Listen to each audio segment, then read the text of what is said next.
श्री सूरत ध्वज जी महाराज उत्तर प्रदेश में नैमिषारण्य के पास में एक स्थान पड़ता है। उस स्थान का नाम है संडीला। वहां के सूबेदार थे, संडीले में रहते थे।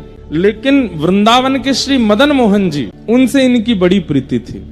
कभी कभी वृंदावन जाते थे और मदन मोहन जी का रूप देख करके ये इतने आनंदित हो जाते थे, बस उनको देखते ही रहते थे। कहते हैं एक बार इन्होंने मदन मोहन जी की बड़ी याद आई, लेकिन कार्य में इतने व्यस्त थे कि वृंदावन नहीं जा पा रहे थे। तो नगर में भ्रमण करते करते वहां पर गुड़ के बहुत सारे छोटे छोटे गुड़ के बाट ऐसे एक बैलगाड़ी के ऊपर रखे थे। इनके मन में आया कि मैं तो वृंदावन नहीं जा पा रहा, ठाकुर जी के लिए कुछ प्रसाद भिजवा देता हूं।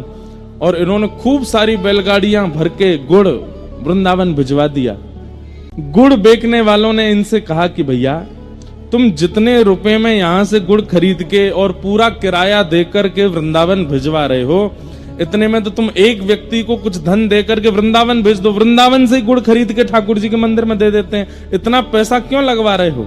सूरदास जी बोले कि हाँ, वृंदावन से यही गुड़ के अगर सामग्री में वृंदावन से खरीद के भिजवाऊं, मेरे 10 रुपया लगेंगे बस, लेकिन मैं संडीले से भेजूंगा, बैलगाड़ी में रख करके भेजूंगा, यहां से लोग चल करके जाएंगे, 2-3 दिन का मार्ग, बैलगाड़ियां धीरे धीरे चल के 3-4 दिन में पहुंचेंगी।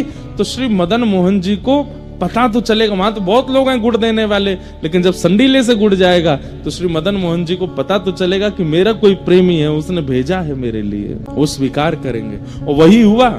3 दिन बाद वो गुड़ पहुंचे और रात्रि का समय था जब गुड़ पहुंचे। श्री मदन मोहन जी का शयन हो चुका था, रात्रि के 12-1 बज रहे थे। मदन मोहन जी तो विचलित हो गए, श्री जी से बोले अरे सुनो, सुगंधी ना आई का? बोले काय की? बोले गुड़ की। गुड़ तो घनेरो पड़ो है रसोई घर में, रोज ही आती रहे। अरे रसोई घर वाली नहीं, बाहर ते आ रही है सुगंधी। श्री जी बोली हाँ आ तो रही है। बोले सूरत ध्वज ने भिजवाए संडीले ते? बोले तो मालपुआ खावे को मन कर रहा है। श्री जी बोली रात के 12-1 बज रहे हैं, शयन कर लो। ना मैं तो अब ही खाऊंगा। तो बोले पुजारी जी को जाके स्वप्न दे दो। सोई ठाकुर जी पुजारी जी के स्वप्न में प्रकट हो गए।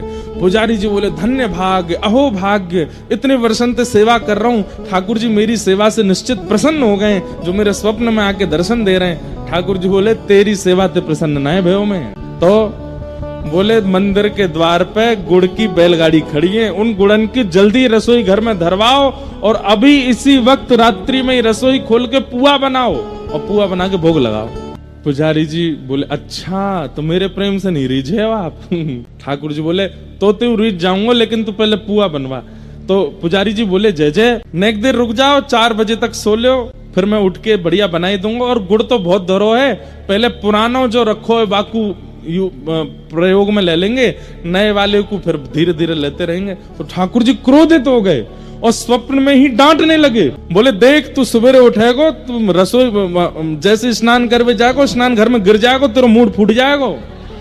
अब ही उठ के जा और अब ही आ वक्त जाए के भारत गुड़ लाए के मुकु पुआ बना, मुकु अब ही पवा मेरे प्रेमी ने भेजो। अरे मेरो प्रेमी है सूरत ध्वज, माने वहां से गुड़ भिजवायो है, अभी पुआ बनाओ।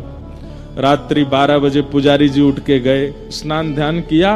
पहली बार इतिहास में 1:30 बजे रात्रि में रसोई बनी और रसोई में पुआ बने। 2 बजे ठाकुर जी के कपाट खुले और जाकर के ठाकुर जी को माल पुआ का भोग लगाया। प्रेम से ठाकुर जी ने पाया और फिर जाकर के बोले अब जाके सो जाओ, अब सोऊंगा मैं तंद पट। और इन सब लीलाओं का दर्शन सूरत ध्वज जी को स्वप्न में हुआ। प्रसन्न हो गए सूरत ध्वज जी, जय हो मेरे मदन मोहन लाल, आप कितना कृपा करते हैं मेरे ऊपर, कितना प्रेम करते हैं मेरे ऊपर। एक बार की बात, वृंदावन आए थे और वृंदावन में श्री मदन मोहन जी के मंदिर में खड़े होकर के सूरत ध्वज जी एक पद गा रहे थे। नेत्रों में अश्रु भरे हैं और ठाकुर जी से बस यही कह रहे हैं, नाथ मैं आपको छोड़ के किसी और का नहीं हो सकता, बस आपका हूं। तो पीछे खड़े एक महात्मा सुन रहे थे। जैसे ही इन्होंने कहा संतन की पनही को रक्षक कहूं, पनही मतलब चप्पल, तो उन संत के मन में आया ये कह रहे हैं संतन की पनही को रक्षक, बड़ी बड़ी बात बोल रहे हैं मंदिर में खड़े होकर के, लेकिन ये कर नहीं सकते इस कार्य को। पीछे खड़े एक महात्मा बोले रुक जाओ, कल तुम्हारी परीक्षा लेता हूं मैं। अगले दिन सूरत ध्वज जी जितने दिन वृंदावन रहते थे, अष्टयाम दर्शन करते थे मदन मोहन जी का। अगले दिन जैसे मंगला का समय हुआ तो संत आए, मदन मोहन जी उसी समय भीतर प्रवेश कर रहे थे मंदिर में। तो संत आकर के बड़े दुखी होकर के खड़े हो गए। सूरत ध्वज जी ने उनका मुख देखा, बोले भगवान दर्शन करने चलो, मंगला हो रही है। बोले कैसे जाऊं? बोले क्यों? इतनी महंगी मेरी पादुका, कल कोई चुरा ले गया था, परसों नहीं पहनी, उस दिन भी कोई चुरा ले गया, रोज मेरी पादुका कोई ले जाता। अब मैं सोच रहा हूं कि पादुका उतार के कैसे जाऊं भीतर। सूरध्वज जी बोले मुझे ये सेवा दीजिए, आप दर्शन करो, मैं आपकी पादुका लेके बैठा हूं, आप जब दर्शन करके आ जाओगे आप पादुका पहन लेना, फिर मैं कर लूंगा दर्शन, और ये तो मेरी सेवा है, ये तो मेरा सौभाग्य। संत बोले नहीं नहीं नहीं, तुम्हारा नित्य का मैं देख रहा हूं 3 दिन से, तुम सुबह मंगला दर्शन और फिर श्रृंगार दर्शन और फिर ग्वाल दर्शन, बाल भोग दर्शन, सब राजभोग दर्शन, उत्थापन दर्शन, अष्टयाम दर्शन करते हो, मेरे कारण तुम्हारे दर्शन छूटेंगे। अरे नहीं, आप जाइए ना, आप दर्शन करिए, मंगला छूट जाएगी तो मैं अगला श्रृंगार दर्शन कर लूंगा, आप जाओ। और संत जैसे ही भीतर गए, सूरध्वज जी उन पादुकाओं को हृदय से लगा के बैठे और मन में क्या विचार कर रहे हैं? बोले एक पादुका श्याम सुंदर, दूसरी पादुका किशोरी जी हैं। आज तक तो ठाकुर जी दूर से दिखते थे, लेकिन आज मेरे हृदय से लग गए हैं, और लेख करके बस रोने लगे। वो संत भीतर गए, वो मंगला के दर्शन करके भीतर ही खड़े रहे, बाहर आए ही नहीं। घंटा 1.5 घंटा बाद श्रृंगार का दर्शन खुल गया, संत बाहर आए ही नहीं, भीतर ही बैठ गए। बोला आज देखता हूं, बड़ा कहते हैं संत, कभी तो चिढ़ेगा, कभी तो परेशान होगा, चिल्ला करके बोलेगा कि निकलो बाहर, कहां अंदर बैठ गए हो। लेकिन सूरध्वज जी तो बस ऐसे ही बैठे हैं। धीरे धीरे उजाला हो गया, धूप तेज हो गई, श्रृंगार का दर्शन, बाल भोग का दर्शन, ग्वाल का दर्शन, राजभोग तक आ गया। सूरध्वज जी ऐसे ही बैठे। मंदिर बंद हो गया, संत जी अंदर ही सो गए। 4 बजे पुनः उत्थापन हुआ, उत्थापन होते ही देखा बाहर अभी भी ऐसे ही बैठे हैं।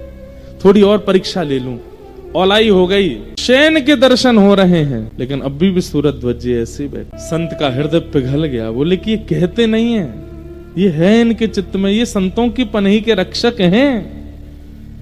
निकल करके साधु बाहर गए और जाकर के सूरध्वज जी को हृदय से लगा लिया, कान पकड़ने लगे, मुझे क्षमा कर दो, मैंने आपकी परीक्षा लेनी चाहिए। कल जब आपके मुख से सुना संतन की पनही को रक्षक कहूं, इसलिए जानबूझ करके ऐसा किया कि आपके दर्शन छूटे और अपनी पनहियां आपके हाथ में दे दूं। मुझे अब आप जल्दी जाओ, शयन का दर्शन बंद होने वाला, आपका नियम ना टूटे, मदन मोहन जी को देख आओ। तो सूरध्वज जी के नेत्र सजल हो गए, बोले मैं सुबह से दर्शन ही कर रहा हूँ, हे नाथ, आपने आज मुझ पर इतनी बड़ी कृपा की कि मेरे वर्षों की मदन मोहन जी के दर्शन का फल आज मुझे प्राप्त हुआ। प्रिया प्रियतम दोनों मुझे निकुंज में लेकर के गए थे, नेत्र बंद करके मेरा शरीर यहाँ बैठा था, पर मैं प्रिया प्रियतम के साथ विहार कर रहा था। हे नाथ, आपकी चरण की पनैया के इतने बड़े सौभाग्य की मेरे को प्राप्त होती आज अष्टयाम का दर्शन हो गया। साधु बोले मुझे पता है ये सब तुम इसलिए बोल रहे हो कि मुझे बुरा ना लगे, लेकिन तुम जाओ भीतर दर्शन। बोले देखो मैं आपको बताऊं? बोला हाँ। मैं भीतर तो नहीं गया? बोले नहीं। आज ठाकुर जी ने नीली, आज ठाकुर जी ने स्वर्ण का आभूषण धारण किया था, आज ठाकुर जी ने ऐसी टेढ़ी पाग पहनी थी, उस पर ऐसा सिरपेच था, ऐसी इत्र, और सब कुछ बता दिया। इत्र ऐसा था, प्रसादी ऐसी थी, प्रसाद में ये वाली कड़ी बनी थी, ऐसी रोटी बनी थी, सब बता दिया महात्मा को। सूरध्वज जी को हृदय से आप सुबह से बाहर बैठे, आपको कैसे पता? बोले बस आपकी पादुका का स्पर्श होते ही सब मिल गया। सूरध्वज जी जैसे ही मंदिर की ओर गए, कपाट तो बंद हो गए थे, शयन आरती हो गई थी, हाथ जोड़ करके बैठ गए। बोले जय जय, आज आपके दर्शन मानसी में हुए, प्रत्यक्ष नेत्रों को नहीं मिले, पर कोई बात नहीं, आपने बड़ी कृपा की जो ऐसे महात्मा की पादुका मुझे प्रदान की। मैं आपकी देहली को प्रणाम कर लेता हूँ, कल मुझे संडीले वापस जाना है, इसलिए मैं यहीं प्रणाम करके जा रहा हूं। जैसे ही अपना सिर नवाया, सब मंदिर से जा चुके थे रात्रि का समय, जैसे ही सिर नवाया तो देहली पर उनको पत्थर का अनुभव नहीं हुआ, कोमल कोमल कोमल चरणार बिंदों का अनुभव हुआ।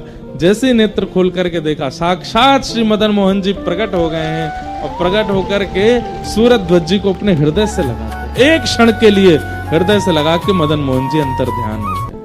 ऐसे श्री सूरत अब तो मगन रहने लगे, मगन झूमते हैं, मगन गाते हैं, मगन आनंद में रहते हैं। ठाकुर जी ने बड़ी कृपा कर दी है मेरे ऊपर। अब दर्शन होने के बाद वापस संडीले गए, और संडीले जाकर के इनका काम क्या था, सूबेदार का काम क्या होता था कि उस नगर के बड़े बड़े व्यापारी और जो कोई भी कार्य, उन सबसे कर लेना, टैक्स लेना, और अकबर बादशाह को दिल्ली पहुंचवाना, ये उनका काम। इस बार संडीले गए, साल भर का जितना भी कर लिया था पूरे नगर से, वो सब कर बक्सों में जमा करके दिल्ली भिजवाना था। लेकिन इनके मन में आया, बोले ठाकुर जी का दर्शन हुआ, मैंने कुछ किया तो है ही नहीं, दर्शन का कुछ तो उत्सव मनाना चाहिए। तो इन्होंने क्या किया, जितना भी साल भर का धन आया था अकबर को भेजने के लिए, उन सब धन से आसपास के क्षेत्र में ढिंडोरा पिटवा के संतों को बुलवा करके सब संतों को पवा दिया, भंडारा कर दिया, ठाकुर जी के दर्शन का भंडारा किया। यहां दिल्ली से लोग आ गए थे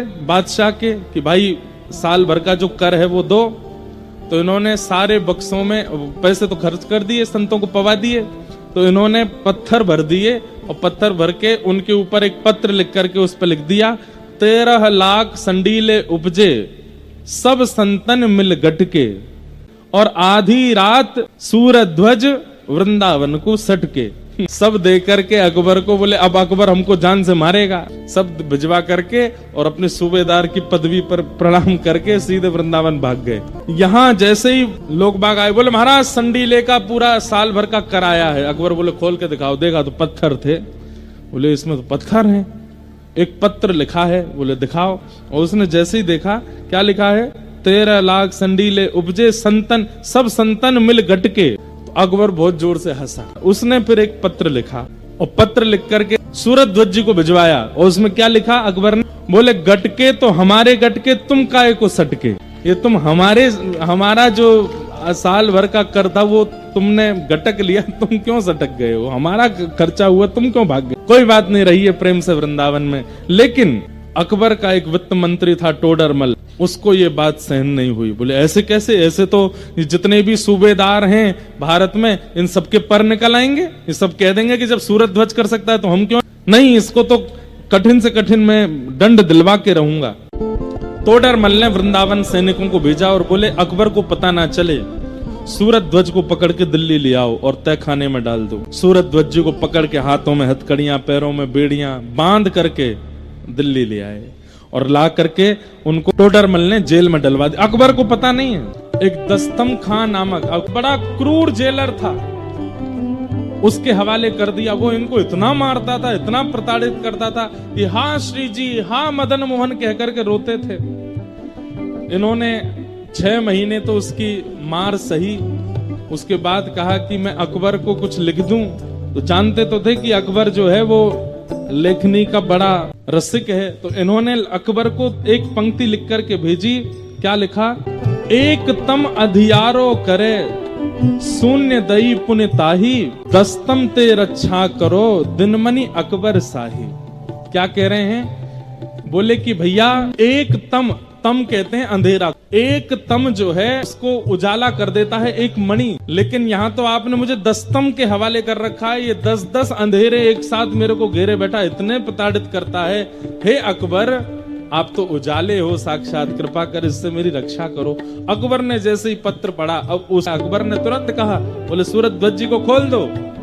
और सूरध्वज जी को पत्र लिख करके अकबर ने क्या लिखा, बोले भैया हम तुमसे बड़े रीझ गए, अब तुम वहीं चले जाओ। बोले कहां चले जाओ, जिस पर तुमने हमारे वो संडीले साड़े उड़ा दिए थे उन्हीं की शरण में चले जाओ। श्री सूरध्वज जी महाराज मुक्त होकर के वृंदावन की रज में आ गए। श्री मदन मोहन जी के चरणों में आकर के खूब रोए, खूब आनंदित हुए और कहा कि नाथ बस अपनी शरण ग्रहण करा दो। बस ऐसा कहते कहते सूरध्वज जी एक दिन ठाकुर जी के सुंदर रास पूर्णिमा का दिन था, शरद पूर्णिमा के दिन रास का अनुभव करते करते ठाकुर जी में विलीन हो गए।